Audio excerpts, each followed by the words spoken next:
اور اے محمد صلی اللہ علیہ وآلہ وسلم ان کو آدم کے دو بیٹوں حابیل اور قابیل کے حالات جو بالکل سچے ہیں پڑھ کر سنا دو کہ جب ان دونوں نے اللہ کی جناب میں کچھ نیازیں چڑھائیں تو ایک کی نیاز تو قبول ہو گئی اور دوسرے کی نیاز قبول نہ ہوئی۔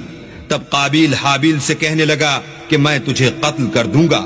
اس نے کہا کہ اللہ پرہیزگاروں ہی کی نیاز قبول فرماتا ہے، اور اگر تو مجھے قتل کرنے کے لیے مجھ پر ہاتھ چلائے گا تو میں تجھ کو قتل کرنے کے لیے تجھ پر ہاتھ نہیں چلاؤں گا۔ مجھے تو اللہ رب العالمین سے ڈر لگتا ہے۔ میں چاہتا ہوں کہ تو میرے گناہ میں بھی ماخوذ ہو اور اپنے گناہ میں بھی، پھر زمرہ اہل دوزخ میں ہو، اور ظالموں کی یہی سزا ہے۔ مگر اس کے نفس نے اس کو بھائی کے قتل ہی کی ترغیب دی تو اس نے اسے قتل کر دیا اور خسارہ اٹھانے والوں میں ہو گیا۔ اب اللہ نے ایک کوا بھیجا جو زمین کریدنے لگا تاکہ اسے دکھائے کہ اپنے بھائی کی لاش کو کیوں کر چھپائے۔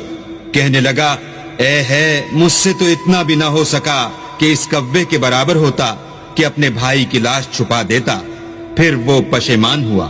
اس قتل کی وجہ سے ہم نے بنی اسرائیل پر یہ حکم نازل کیا کہ جو شخص کسی کو ناحق قتل کرے گا، یعنی بغیر اس کے کہ جان کا بدلہ لیا جائے یا ملک میں خرابی کرنے کی سزا دی جائے، اس نے گویا تمام لوگوں کو قتل کیا، اور جو اس کی زندگانی کا موجب ہوا تو گویا تمام لوگوں کی زندگانی کا موجب ہوا۔